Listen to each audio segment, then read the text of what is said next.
Muy bien, queridos, estamos leyendo el libro de Habacuc, estudiando el libro de Habacuc toda esta semana. Vamos ahora al capítulo 2, versículos 12 al 14. Ahí está el texto para el mensaje de esta noche. Dice: «Ay de ti que edificas la ciudad con sangre y que la fundas sobre la iniquidad. ¿Acaso no lo ha determinado el Señor de los ejércitos?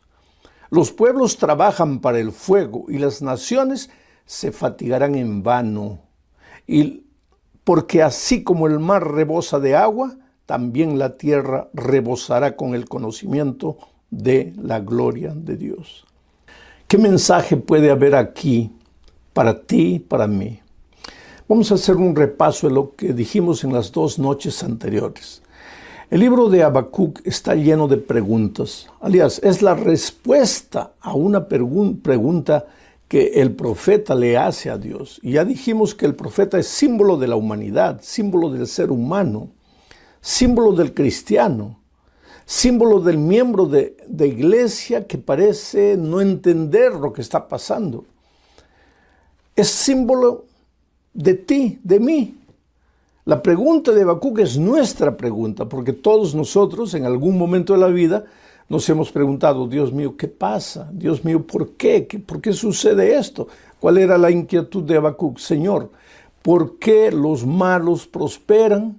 ¿Por qué los ricos son cada vez más ricos, los pobres cada vez más pobres?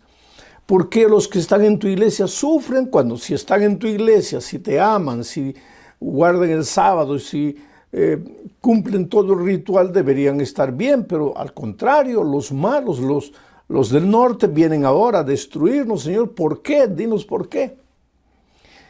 Y Dios no le responde, sino que lo lleva en visión a contemplar la situación espiritual del pueblo. Y en el tema de anoche vimos que ese pueblo espiritualmente parecía bueno, parecía bien, cumplía todo, guardaba todo. El sábado estaba en la iglesia cantando, alabando a Dios. Ofrecían los sacrificios, todo al pie de la letra. Pero durante la semana, una vez que salía del templo, no vivían lo que habían hablado, lo que habían enseñado en la iglesia, sino que vivían como cualquier persona que no conociera la palabra de Dios. Y Habacuc entiende que el problema del pueblo es que está en la iglesia, pero está lejos de Dios. Por eso dije anoche, querido, es lindo estar en la iglesia. Si no has tomado tu decisión de bautizarte todavía, hazlo. Yo estoy orando estas noches para que tú te decidas, para que tú le entregues la vida al corazón y el corazón a Dios, para que camines con Él, para que te bautices y seas un buen miembro de iglesia, un buen líder. Tal vez te transformes en un predicador del evangelio. ¿Qué cosa maravillosa podría ser eso? Pero más preocupado que en aceptar teoría únicamente, debes pedirle a Dios que te dé un nuevo corazón, una nueva mente, un corazón nuevo, transformado, que extraiga de ti el egoísmo, el orgullo, y que te coloque el carácter de Jesucristo, porque solo entonces el evangelio tiene valor, cuando deja de ser teoría y se torna vida práctica. Entonces, esta noche vamos a analizar 4 aspectos del texto. El primer aspecto es el problema de la injusticia. Dice el profeta: «Ay de ti que edificas la ciudad con sangre y que la fundas sobre la iniquidad». Ay de ti que edificas la ciudad con sangre y que la fundas sobre la iniquidad. Y no está hablando solo de la persona que no conoce a Dios, está hablando de los que no conocen a Dios y también de los que conocen a Dios y están en la iglesia y cumplen todo el ritual de la iglesia. Entre ellos habían personas que edificaban la ciudad con sangre y que fundaban la ciudad con iniquidad. ¿Qué quiere decir eso? Con injusticia. Aquí se está hablando del patrón que ejerce su poder subyugador sobre el empleado, del patrón injusto, del jefe injusto, del gerente injusto, del padre injusto, la madre injusta, del profesor injusto, porque todos nosotros de alguna manera somos líderes, queridos, en el área espiritual, en el área profesional, en la iglesia, en el vecindario. De repente eres presidente del comité de vecinos del barrio, en el mundo político. Todos de alguna manera ejercemos influencia, y la inquietud de Habacuc, lo que él contempla al observar la conducta, el comportamiento de la iglesia y de la gente de sus tiempos, es la siguiente: gente que le da mucha importancia a la religiosidad, al cumplimiento de los detalles. Vamos a guardar esto, vamos a observar esto, vamos a hacer esto, no puedes hacer esto, no puedes hacer aquello. Mucha importancia a esas cosas, pero no le da importancia a los valores interiores del cristianismo. Oh, querido, es importante ir a la iglesia.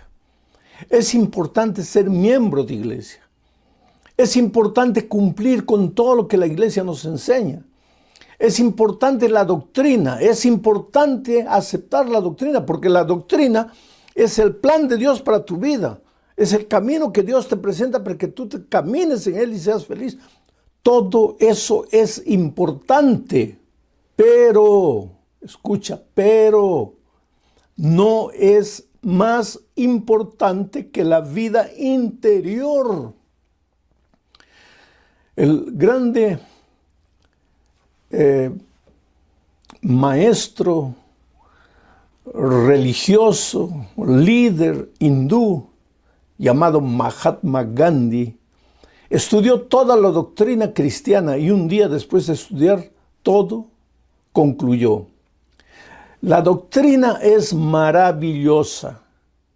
Yo me volvería cristiano si no fuese por causa de los cristianos. ¡Qué cosa terrible! Esta es una bofetada contra nosotros los que nos llamamos cristianos. La doctrina es maravillosa, la teoría es perfecta, pero la realidad de la vida no está de acuerdo con la teoría. Por eso, querido, mi oración y mi llamado toda esta semana para ti es: no le entregues solamente la mente, quiere decir, no absorbas solamente el conocimiento teórico. Yo sé que tú has venido estudiando la Biblia hace muchos días, semanas, tal vez meses, y quién sabe esta noche yo esté predicando a alguien que ya viene estudiando la palabra de Dios hace años. Y tú también te deleitas con el aspecto teórico del mensaje de Dios. Te gusta estudiar la Biblia y te gusta hasta ir de vez en cuando a la iglesia y escuchar la palabra de Dios. Cuando hay un musical especial, cuando hay un programa especial, estás en la iglesia y hasta apoyas a veces con tus diezmos, con tus ofrendas, pero todavía no has decidido entregarte al Señor Jesucristo. No has dado el paso del bautismo. Quiere decir, es importante la teoría, pero mi interés, mi preocupación, el sentimiento que invade mi corazón no es solamente que te hagas miembro de iglesia. Yo soy miembro de iglesia, soy bautizado, y yo te estoy invitando a que te unas al pueblo de Dios, porque Dios tiene su pueblo en esta tierra. Pero no basta eso. Lo primero que tienes que hacer es pedirle a Dios que transforme tu vida, que el deshonesto deje de ser deshonesto y se vuelva un hombre honesto, que el hombre infiel deje de ser infiel y se vuelva un hombre fiel, que la mujer chismosa deje de ser chismosa y se vuelva una cristiana sincera. No solamente que cantes bonito, que te emociones, que te deleites en la palabra de Dios, sino que la palabra de Dios eche raíces en tu vida y produzca frutos. La mayor predicación del evangelio al mundo es el reflejo de la gloria de Dios. ¿Y qué es la gloria de Dios? Su carácter. No tiene mucho poder la predicación solamente de la boca cuando no está acompañada de una vida transformada por Dios. Por eso, antes de pedirle a Dios, Señor, ayúdame a obedecer, ayúdame a cumplir, ayúdame a guardar, nuestra primera oración debería ser, Señor, transforma mi corazón, porque no quiero llevar a la iglesia solamente mi cuerpo. El día de mi bautismo no quiero solo hundir mi cuerpo en el agua, yo quiero llevar mi corazón, mis sentimientos, mis emociones, mis pensamientos. Señor, purifica lo que hay aquí dentro de mi cabeza, purifica lo que hay en mi corazón. Hazme un hombre, hazme una mujer sincera. Ese debería ser el clamor de todo aquel que entiende la palabra de Dios y quiere caminar con Jesucristo. Pero en el pueblo de Dios de aquellos días, en los días de Habacuc, no había justicia. Quiere decir, en la iglesia había justicia. En la iglesia todos cumplían, todos seguían, todos guardaban. Pero cuando salían afuera, el patrón abusaba del empleado, el esposo abusaba de la esposa, el líder del vecindario abusaba del vecino. Quiere decir, no vivían el evangelio, solamente lo conocían teóricamente. Ahora, queridos, ¿cómo podemos ser hombres justos en medio de un mundo injusto? Ahí tenemos que recordar que la justicia no es un concepto. La justicia no es un conglomerado de ideas. ¿Cómo ser un hombre justo en medio de un mundo injusto? Ahí tenemos que recordar que la justicia no es un conjunto de ideas, no es un conglomerado de teorías. La justicia es una persona, la persona maravillosa de Jesucristo.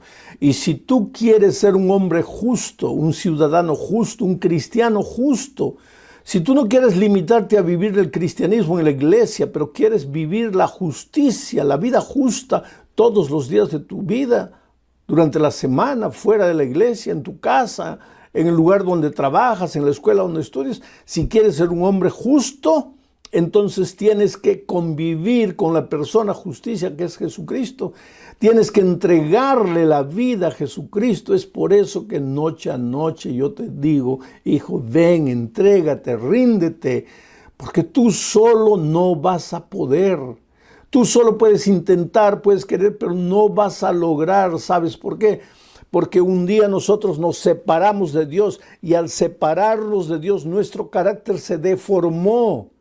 Ahora, con ese carácter deformado recibimos la palabra de Dios, recibimos la teoría del evangelio.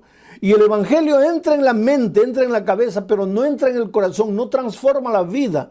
Entonces tú te puedes bautizar, pero sigues siendo el hombre que no ha sido transformado, lleno de teoría bonita, lleno de un evangelio maravilloso para ser predicado, pero no logras vivir. ¿Por qué? Porque estás lejos de Dios. Pero si me bauticé, sí, te bautizaste, pero no le entregaste el corazón a Dios. Le entregaste solo tu cuerpo. Y aunque yo te suplico, querido, si no te has bautizado todavía, decídete y entrégate al Señor Jesús. Mi interés es entrégale la vida y el corazón a Jesús. Dile que tú no puedes, que has luchado, que has intentado, pero que no puedes. Deja que Dios haga por ti lo que tú no puedes hacer. ¿Cuántas veces he encontrado gente que estudia la palabra de Dios, quiere bautizarse, pero dice, pastor, yo quisiera bautizarme, pero es que todavía no he dejado la bebida, todavía no he dejado el cigarro, y para ir a la iglesia, para bautizarme, tengo que vencer esto? Claro que tienes que vencer, pero tú solo no lo vas a hacer, no lo vas a hacer. Sabes, yo estaba un día en Santa Cruz de la Sierra, era un final de campaña evangelística, íbamos a bautizar esa tarde, era más o menos 6 de la tarde, ya estaba oscureciendo, y yo salí para tomar aire, estaba haciendo mucho calor. Santa Cruz es uno de los lugares calurosos de Bolivia, estábamos en pleno verano, y cuando salgo al frente, veo a un hombre que estaba fumando en la esquina, y al verme apagó el cigarro inmediatamente. y corrió hacia mí. Y me dice, ay, pastor, qué vergüenza, porque yo soy uno de los candidatos que se va a bautizar. Lo miré y él estaba así, avergonzado, apenado, dicen en algunos países, triste. Se sentía derrotado, fracasado, no solo porque el vicio lo dominaba, sino porque yo lo había descubierto en flagrante. Pero entonces lo abracé y le dije, mira, no te preocupes. Pero pastor, le prometo que esta es la última vez. Yo salía a fumar este último cigarro porque yo quiero bautizarme, pero ahora que usted me ha descubierto, yo no sé si debo bautizarme o no. Le digo, mira, no me prometas a mí. Tú no tienes nada que prometerme a mí. Tú dile en tu corazón, Señor, hasta aquí. He luchado solo. He vivido solo. Y aunque la doctrina me agrada, y aunque estoy de acuerdo con la doctrina, y aunque he aceptado la doctrina y quiero bautizarme, mi lucha, pastor, es con el cigarro. Dile a Dios, Señor, haz maravillas en mi vida. Saca de mí este deseo, porque yo no puedo. Yo te puedo prometer 1000 veces, pero no lo voy a cumplir. Entonces, dale a Dios la oportunidad de vencer. Pero pastor, ¿debo bautizarme? Si tú depones tus propias armas, si tú renuncias a tus propios esfuerzos, si tú le entregas el corazón a Dios y crees y confías en Dios, ve adelante y bautízate, si has tomado la decisión. Y me dice, ¿podría hacer una oración por mí? Y oré. Y ese hombre se bautizó. Años después, me invitaron, yo estaba en Santa Cruz de nuevo, me invitaron a una cena. Habían varios líderes y de repente uno de ellos se acerca y me dice, pastor, ¿usted se acuerda de mí? Le digo, no sé, tal vez nos hayamos visto por ahí, no me acuerdo.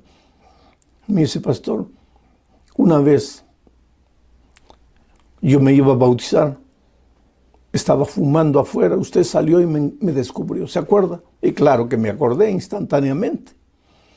Y oí, ahora soy anciano de iglesia, pastor.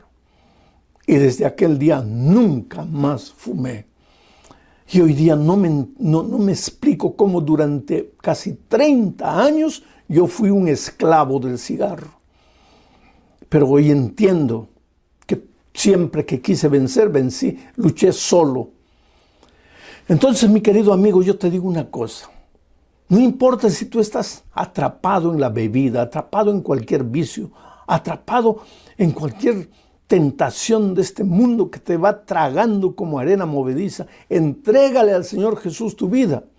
Si estás atrapado del egoísmo, si estás atrapado de ese formalismo, de esa vida doble, que en la iglesia eres uno y durante la semana practicas injusticias hasta con las personas que tú amas, pero tú no quieres ser así, entrégale el corazón a Jesús y dile que te transforme. Ahora entro en la segunda parte del texto, porque el texto dice, ay de ti que edificas la ciudad con sangre y que la fundas sobre la iniquidad, hablando del hombre, miembro de iglesia injusto. Pero sigue diciendo, ¿acaso no lo ha determinado el Señor de los ejércitos? Aquí está hablando de que Dios siempre está en el control del universo, de las vidas. ¿Acaso no lo ha determinado el Señor de los ejércitos? Oh querido, Dios es soberano. Aquí abajo en la tierra los hombres podemos hacer lo que querramos. Los seres humanos podemos vivir como querramos, pero Dios no ha perdido el control de las cosas. No es porque tú vas a encontrar el caso de uno u otro que no vive el evangelio dentro de la iglesia, que Dios no está en el control de la iglesia. Dios está en el control de las vidas, está en el control del universo, está en el control de las iglesias, de las familias, de dos maneras. Primero, Él inspirando. Y cuando el hijo es sincero, se deja inspirar por Dios y camina en sus caminos. Pero cuando el hijo es duro de corazón, rebelde, Dios permite que el hombre haga lo que quiere, que viva lo que quiera, como quiera. Pero no es porque Dios no pueda intervenir en esa vida, sino porque Dios permite. Por eso digo que Dios dirige la vida de dos maneras.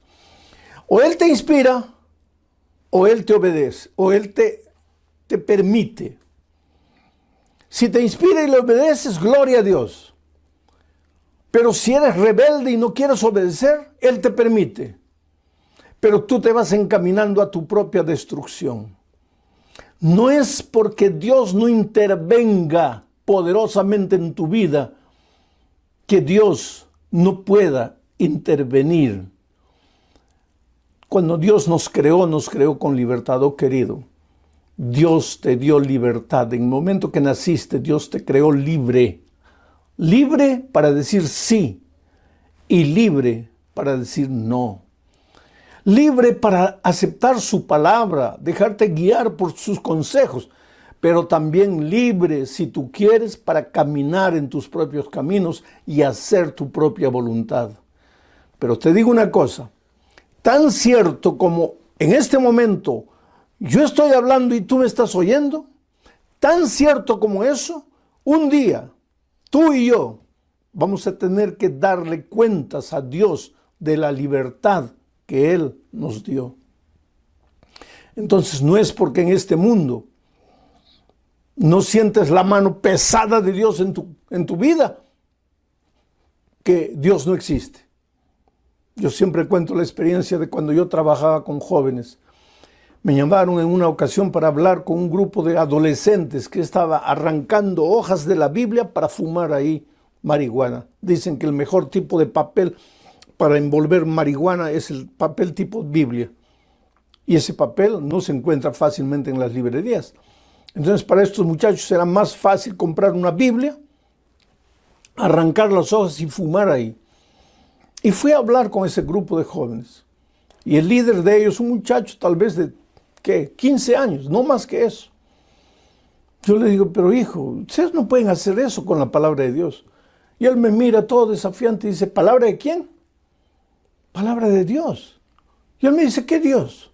Dios no existe, existirá para ti, no para mí. Déjame tranquilo, yo soy libre. ¿Qué te metes en mi vida? Y realmente yo no tengo que meterme en la vida de nadie. Y para él no hay Dios. Y él dice, ¿palabra de quién?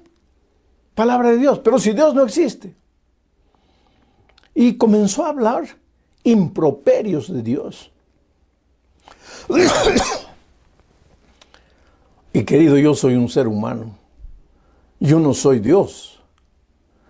Yo también soy un pobre pecador que cada día quiere reflejar el carácter de Dios. Cada día busca a Dios diciéndole, Señor, haz por mí lo que yo no puedo hacer por mí mismo. Y yo como ser humano a veces también pierdo la paciencia. Cosa que Dios no hace. Dios nunca pierde la paciencia. Porque Él es manso y humilde de corazón. Pero yo a veces me pongo nervioso. Y especialmente cuando alguien habla mal de la iglesia, a pesar de las debilidades que puede haber en la iglesia, cuando habla mal de los líderes, cuando habla mal de la palabra de Dios, cuando habla mal de Dios, me deja nervioso. Y él me dice, yo te voy a dar la oportunidad de probarme que Dios existe. Le digo, ¿cómo? Si Dios existe, yo le doy medio minuto, 30 segundos para que me quite la vida. En esos tiempos eran tiempos de reloj. Hoy día ya nadie usa reloj porque todo el mundo tiene el celular en la mano. Y él comenzó a contar el tiempo en su celular. 1, 2, 3, 4, 5, 20, 25, 30. Y me miró socarronamente y me dijo, ¿palabra de quién?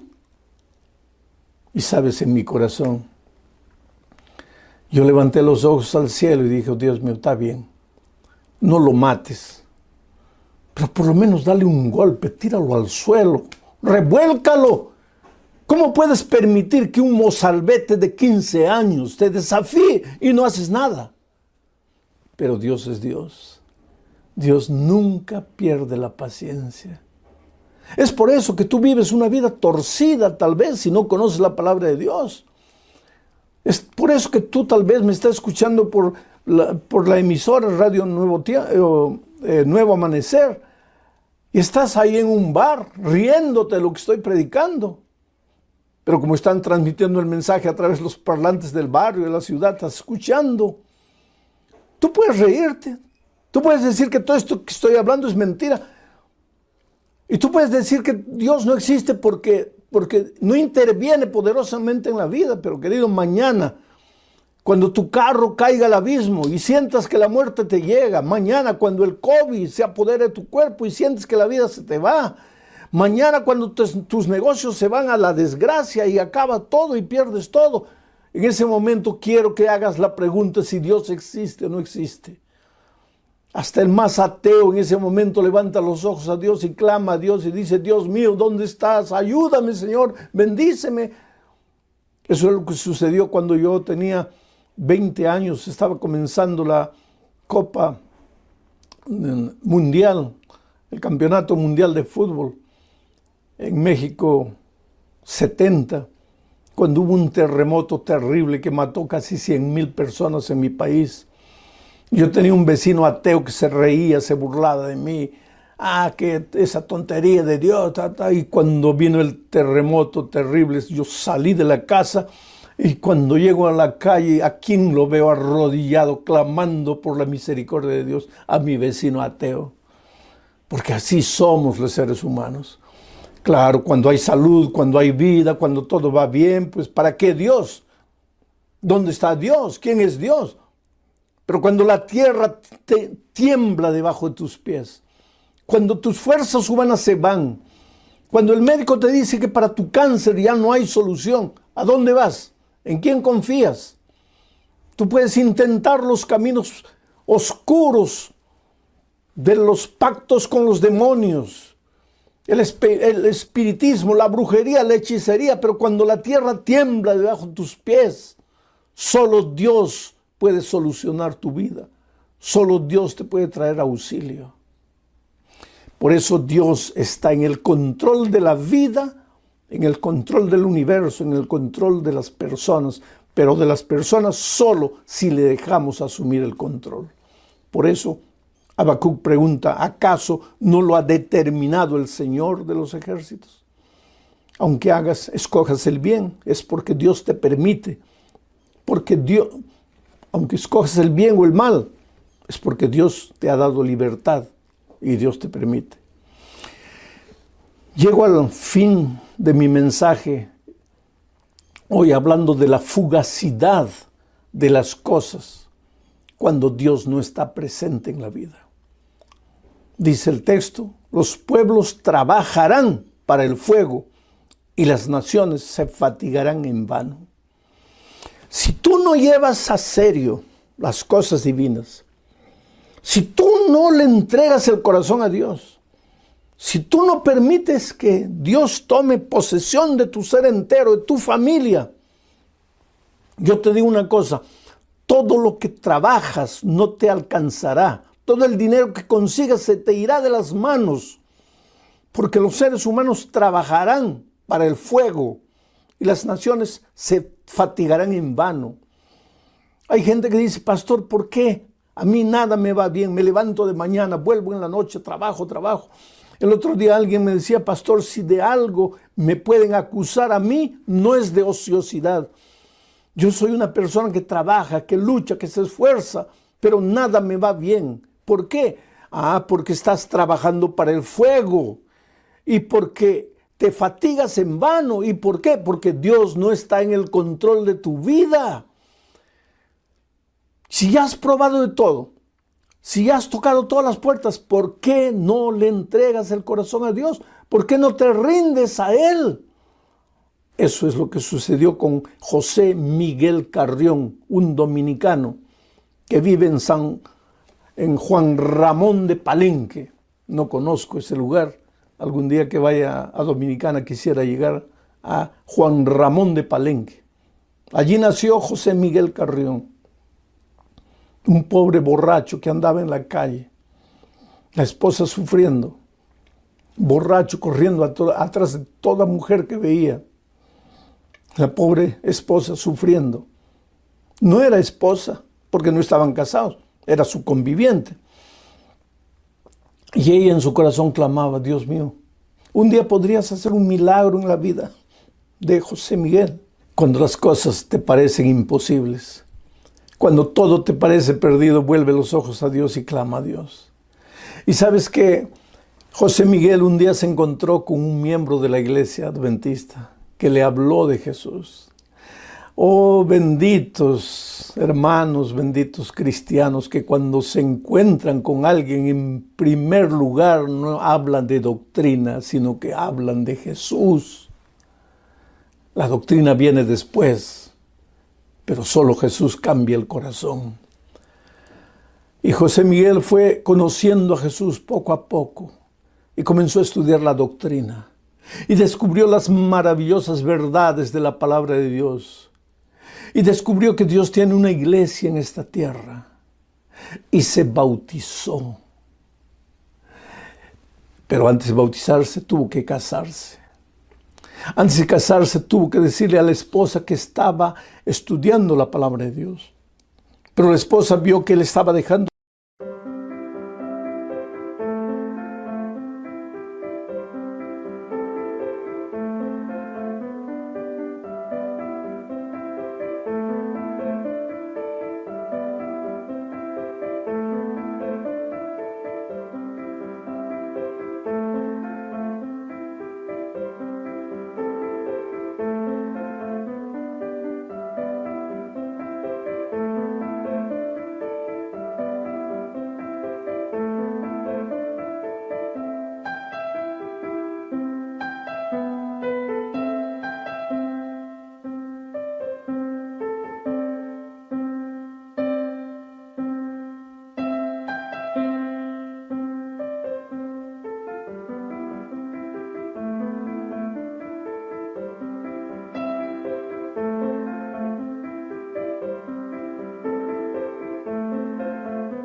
Beber, abrió los ojos y dijo: yo también quiero estudiar la palabra de Dios. Ambos estudiaron, ambos se casaron y ambos se bautizaron. Yo sé que José me está oyendo porque hoy es un líder de la iglesia, un diácono. Hoy día es un predicador del evangelio. Hoy día él se goza en buscar otras personas que viven como él vivió un día y hablarles de Jesús. Ese es el Cristo maravilloso, capaz de transformar. ¿Por qué no le entregas el corazón a Dios esta noche? En tu grupo pequeño donde estás, expresa tu deseo de prepararte para el bautismo del sábado. Si no estás en un grupo pequeño, expresa tu deseo a través del internet. Manda tu decisión a los organizadores. Diles que no quieres más vivir solo. Jesús es tu única salida. Estás herido, estás cansado, has luchado solo. Dale a Jesús una oportunidad de hacer maravillas en tu vida. Voy a orar. Mientras estoy orando, entrégale a Jesús tu corazón. Expresa tu decisión. Oremos. Oh Padre querido, gracias Señor por el mensaje de esta noche.